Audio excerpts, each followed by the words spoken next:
Hey guys, AuspiciousAussie here, and welcome to episode 51 of the San Marino Challenge. Now, as you can tell by the title of this episode, today's game is going to be a European Championship qualifier against Kosovo. It's essentially our national team, competitive debut. I know we played the Nations League, but I don't really respect that too much. Honestly, I think it's a glorified friendly competition.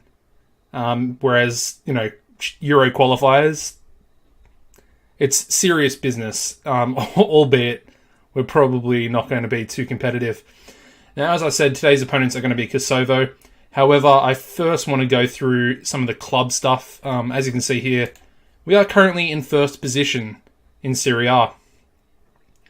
We do sit on 65 points, which is 7 points ahead of Inter at the moment in second place, which is it's really where we want to be, and we've really hit a good patch of form. I think we're unbeaten in about 14 or 15 games. I mean, there are quite a few draws in there, but still, overall, unbeaten in a long time, and we're looking really good. We're looking strong. As you can see, Juventus are in third, just behind Inter on 56 points. So we've got a 9-point buffer between us and Juventus, which I think at this stage of the season is ideally where we want to be. And of course, we're in pole position to actually, hopefully, win our first league title, which would be pretty amazing. And I'm definitely leaning towards that. Although, I'll go through the recent fixtures. The way things are now, we're competing on all fronts. We'll go through the fixtures here. Of course, the previous episode was the 2-0 victory in the semi-final first leg against Inter. We followed it up with a pretty disappointing 0-0 draw against Napoli. I say it's disappointing because our attacking players just really, they were off in this game. They just could not... they couldn't even really muster shots on target, to be honest. The defence really stepped up and sort of saved us, and kept the clean sheet when probably, it might not have happened on another day. And 0-0 draw is probably a fair result, albeit, we had a hell of a lot of shots in this game that weren't on target. The next game was a 3-1 victory in the Europa League first knockout round against Stuttgart. As you can see, goal scorers were Renault, Longelo, and Formato, getting a 92nd minute goal there. We then returned to Serie A action and managed to beat Torino 2-1 away from home. Gil and Cizek on the score sheet for us there. We then went into the second leg of the first knockout round, and as you can see, we only managed a 1-1 draw away from home in Stuttgart. Longelo got sent off with a straight red card.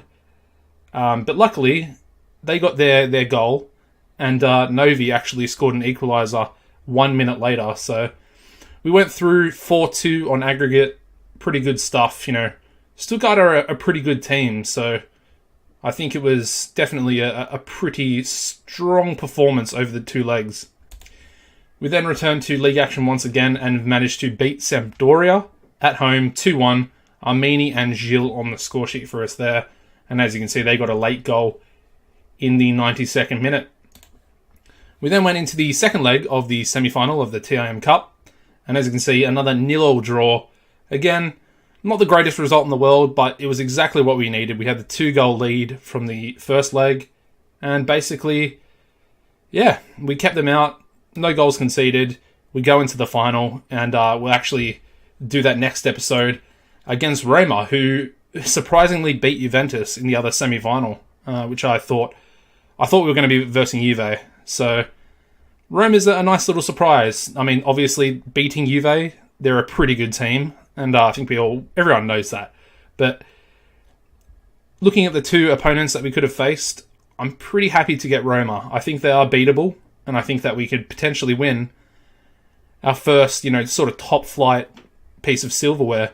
Although, of course, we're going to compete for both the Europa League and the Serie A. And hopefully, who knows, we might be able to do a treble. Don't want to get ahead of myself. I've said it. We're probably going to lose everything, choke everything. But, we're on course to have at least, well, we're on course to at least have one chance at silverware is what I'm trying to say.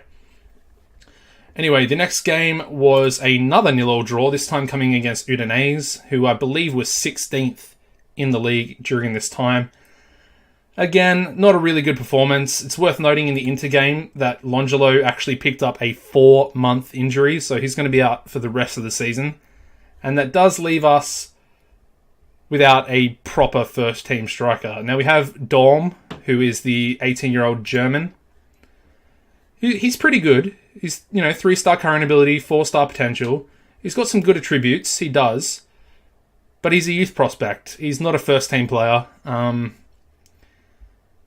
other player to really mention in there with them is, what's his name? Albani, who, of course, came from our youth academy, rejecting the San Marino call-ups. I think he's been called into the Italian under-19s, so that's not good. But he's also, he's had to make the step up into the first team, and he's sort of found himself on the bench as the backup.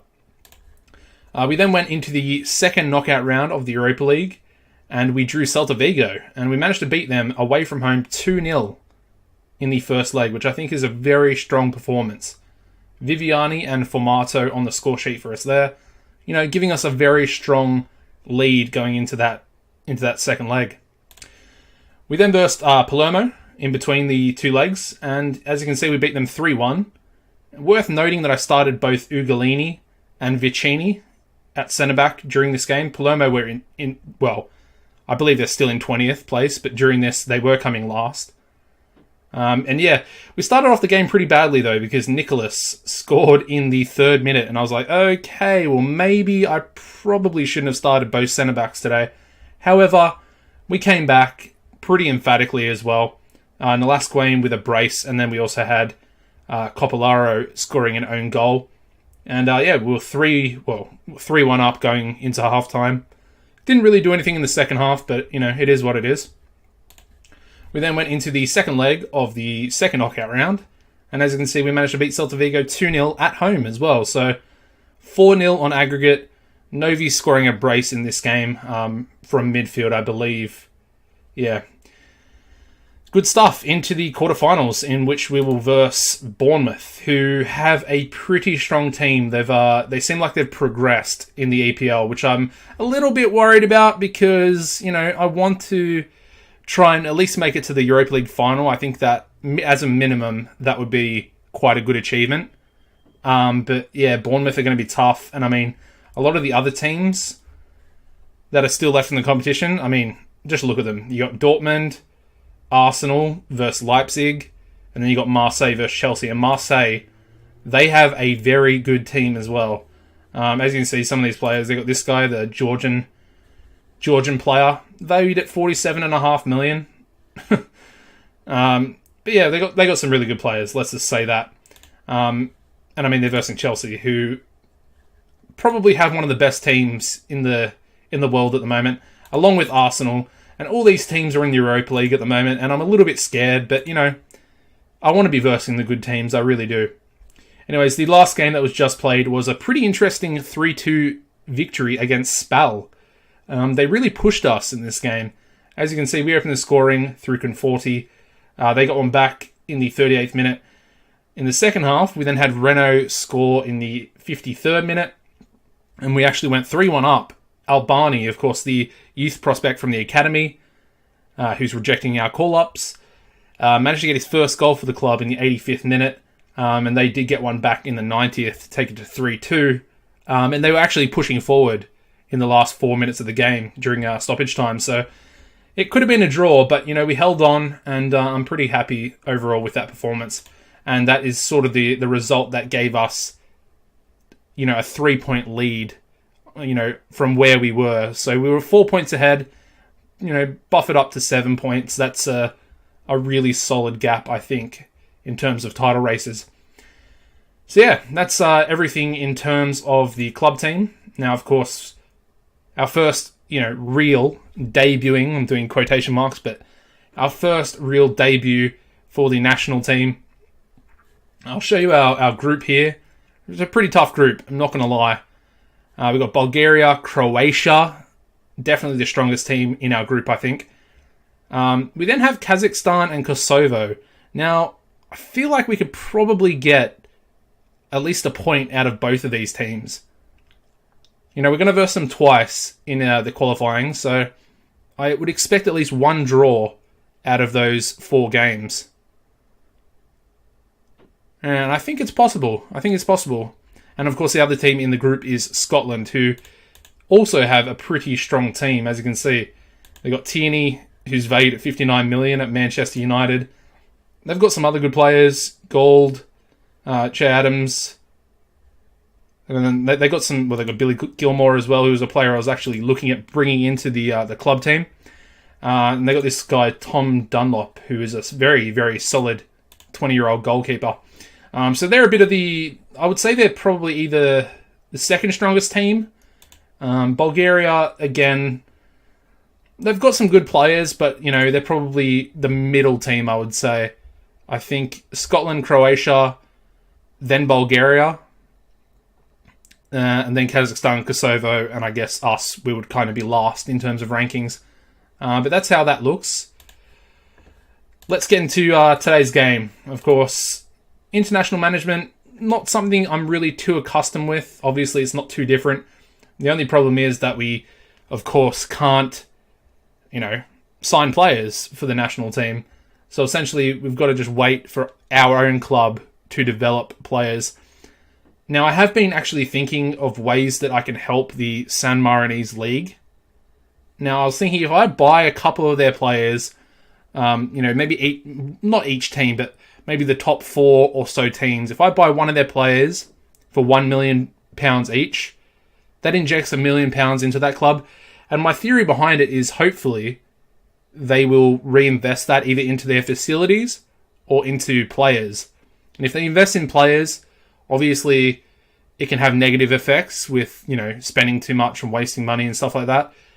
But hopefully they'll be performing at a higher level in like the Champions League qualifiers and the Europa League qualifiers and stuff like that. Thus in turn earning themselves more money in the long run. It's an interesting thing. I'm not too sure if I'm going to go ahead with it. But I'm going to look at it at the end of this season and see if that's going to be a bit of a viable option. I feel like it would definitely help them. We've got the money, in terms of our club team. So I would like for Tre Fiori seem like the best team in the league, the San Marinese league at the moment. They're actually paying their players. I think a lot of the other teams are still amateur. But I saw Tre Fiori, and they were paying some players like £1,000 per week. And I was like, that seems like a lot of money. So maybe a team like that could possibly progress into like maybe the 3rd or 4th round of the Champions League qualifiers. And if they did that, they would earn significant amounts of money. Anyway, enough about that. We've got to go through this first team. I'm going to try and show you every player because I believe this is our strongest team at the moment. Obviously, a few players you'll be familiar with from the club team, from our academy. But in goals, we got Benedettini. Starts off, in the game, obviously. 31-year-old goalkeeper, 97 caps for the national team. Above and beyond our best choice in goals, I think, at the moment. As you can see, he essentially started with San Marino, and then he's actually moved, quite a bit. I mean, he was signed by Cesena, who were in Serie B at that time. Moved around a little bit, Serie B teams, Navarra, and then obviously once the game sort of started, he moved to Lecce, US Lecce, who were also in Serie B, and now finds himself at Virtus Entella, where he's been for the last 5 seasons. Hasn't really played too much, probably their backup goalkeeper. But in terms of us, I think he's above and beyond. On the bench, we have our player, Matteo Bernardi. 2.5-star potential.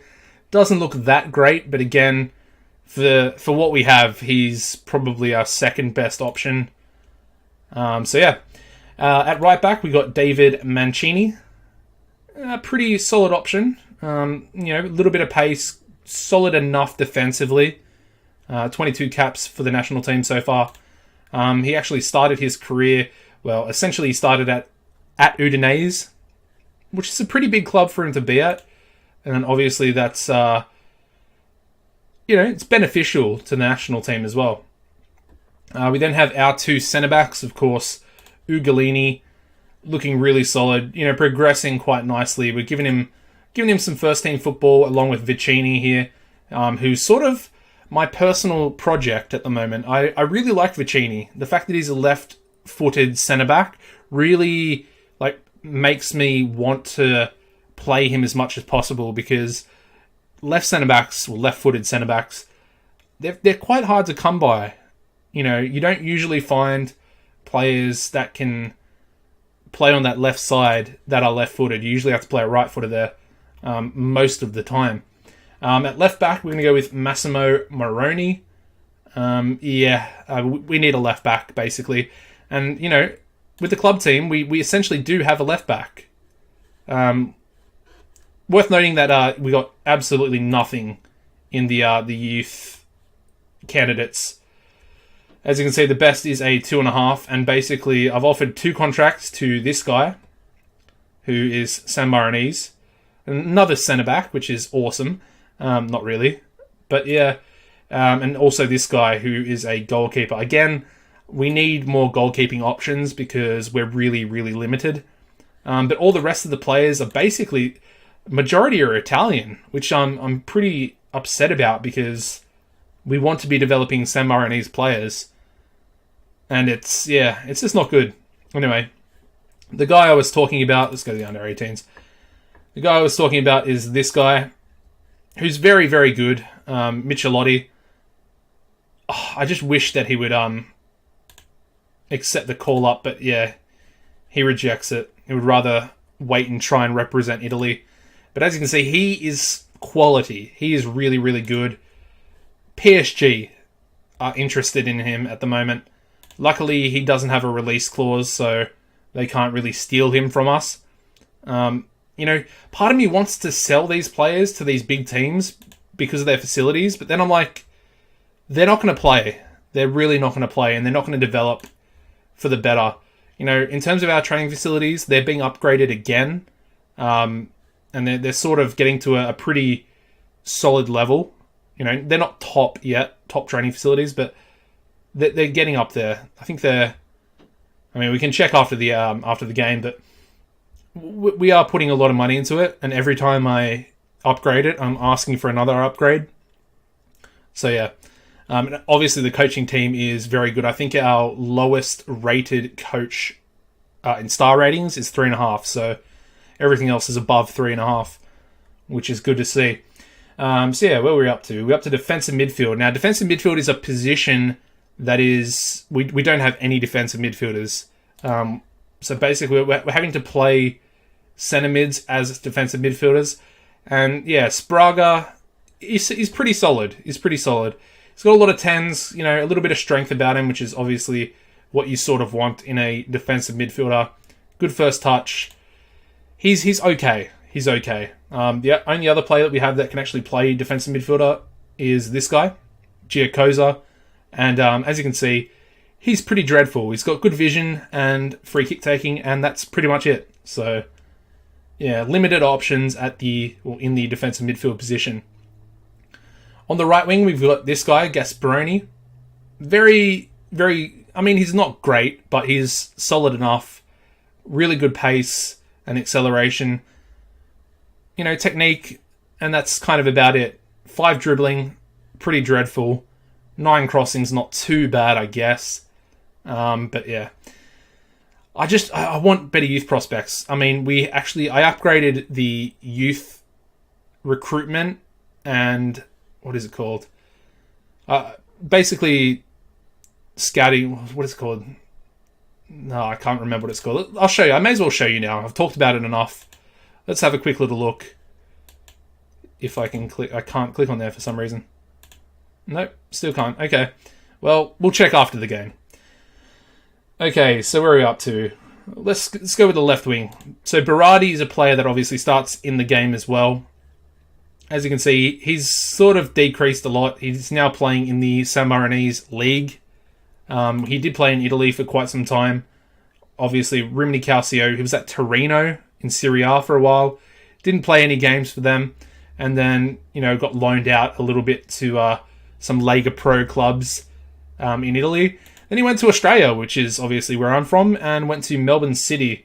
Played a lot there, to be honest. 20 games first season, 21 games in the second season, and then 13, and finally 9 before he left to La Florita in the San Marino League. And he's played a little bit in there, scored 11 goals in his second season there for the club, and then was transferred this season to Foglor Falciano, who are coming second in their group in the league, which is interesting. But yeah, like I said, he did look a lot better previously. He had a lot of pace. I think he had like 12 and 13 for his pace and acceleration, so that's dropped off a little bit. He's left-footed, not a natural left winger, more of an inverted winger on the right. But yeah, 84 caps, 13 goals for him. It's not too bad, not too shabby. In the midfield, we're going to go with Casali, 13 passing, pretty good physical attributes, and some decent mental attributes there as well. Good teamwork, vision, and decision making. He's got 15 caps with the 1 goal. Also plays for La Florita. And then we're going to go with our player, Francesco Terenzi. Put an extra I in there. He looks like a pretty good player, in terms of what we've got at the moment. Obviously, needs a little bit more on his physicals, but he is still improving. He's only 18 years old. He's got 6 caps for the national team now. And he kind of does start every game, probably due to my bias towards him. And then up front, we're going to go with Rattini, 11 in finishing. A little bit of strength about him. Obviously, he doesn't have any passing, so not really suited to the deep lying forward. 26 caps with the 1 and only goal of his international career so far. But yeah, he's not too bad. I did actually give this guy a call up, Colonna. I found him in the national pool. 15 finishing, which is really solid. And again, he's got some pretty good strength. Lacking a little bit of pace, but he's also got 12 acceleration there as well. So not too bad. We might bring him off the bench in this game today. See if he can cause any damage. Anyways, that's the starting lineup, along with a few bench players we might be seeing today as well. And honestly, we're at home. I'm hoping for a draw. Now, guys, a lot of these games are probably going to be played off camera. I'll bring you maybe 1 or 2 special games. I might actually show you guys the Croatia game, just to show you sort of the golfing quality, or the distance in which we are away from, because Croatia are the best team in our group, basically. And they're probably going to pump us. I'm expecting like maybe a 4 or 5-0 when we verse them. That's sort of what I think, especially us playing attacking football with the tactic. It's going to be a little bit scary, but there we go. We've conceded already. Rama for Kosovo. It's going to be a little bit scary. In terms of the Nations League, we didn't perform too badly. I think we did finish last, but we got some points, Picked up a few draws here and there. Didn't manage to win any games, which is, not great, but it is what it is. We're picking up a lot of yellow cards here. And they've got a second goal through Valon Berisha, who's actually a pretty good player, if I remember correctly. Who picked it up? Casali. No. Gasparoni. Alrighty, so we're 2-0 down already. Like I said, we're probably going to get beaten a lot. We need to really, I think I'm going to do what I mentioned earlier in the episode. I think investing in a few San Marinese league teams could be really beneficial to the national team. And obviously, it's like $1 million, maybe $4 million given out to these teams. Maybe we could give 500k to 8 teams. I don't know. It's interesting. I think $1 million to four different teams would be beneficial, because the way it works is the San Marinese League has two groups, I think made up of 8 teams, maybe 10. I can't remember 100% correctly. But if I do 2 teams in each group and give them $1 million each, hopefully, if they're not professional, if they're semi-professional clubs, as we concede our third goal here, we're going to get absolutely destroyed by Croatia and Scotland. I have a really bad feeling. Anyway, I mean, we're not playing too badly. We're just conceding a lot and not really attacking too well. We've had 4 shots on target from 8 shots. Let's make some subs here. We'll definitely bring on Colonna for Rattini, and Zavoli can come on at left back for Moroni. And I guess let's bring Biordi on. I haven't really played Biordi, to be honest. It's kind of the forgotten centre-back in terms of our youth prospects. You know, Ugolini and Vicini are both... they've definitely surpassed him. They're both better than him. Come on, boys. Can we score a goal? Colonna! Oh, what a save by their goalkeeper. I thought we were going to get a goal there on camera. That would have been awesome. Anyway, looks like a pretty disappointing way to start our qualifying campaign. I mean, Scotland are beating Kazakhstan 3-0. I think Croatia were beating Bulgaria 4-1. So, I mean, if they're beating those teams by that amount, they're going to smash us. And I'm looking forward to it. Like I said, the national team, we're not expected to literally do anything. I think we're ranked number 197 in the world still, which I think is sort of where they are when San Marino start the game. I mean, if you look at that, we had more possession, more shots on target, more shots as well. I think our defense just had, you know, somewhat of a really bad day. I mean, Benedettini with a 6.7. Yeah, I don't know. Obviously, it would be really nice to... I mean, if we could get that left back in my youth team, if we could get him into the defence, I think that would shore it up a lot. Obviously, Mancini's not too bad at right back. I just think left back, we're really sort of lacking some quality, that's for sure. I'm always on the lookout as well for these other players in the under-21s and stuff. You know, we look at these guys. They're pretty dreadful. They're very dreadful, actually. Anyways, let me have a quick little look at the board here. The club. And we'll look at the facilities. As you can see, the training facilities, they're only average, but we are currently improving them. Of course, we already had one finished recently. And then, of course, we started another one. Stadium is almost finished as well. Of course, we've got essentially 3 months until that's finished being built. 17,200 capacity. I'm not sure if it's going to be the national stadium. I don't think it will be. I'm not 100% sure. I might need to look around and see if that'll happen. Anyways, if you look at our junior coaching and youth recruitment, we have exceptional junior coaching, extensive youth recruitment. So essentially, we should be getting the best quality player into our youth team or into our youth candidates. However, you know, we just upgraded them both to the highest level they can go. And of course, this season we've got absolute trash. So it's a little bit worrying, but it is what it is. Anyways, guys, thank you very much for watching. It was our first ever game, well, first real competitive game for the national team. If you could drop a like on the episode, that'd be very much appreciated. The next episode is, of course, going to be the TIM Cup final against Roma. So make sure you check that one out as well.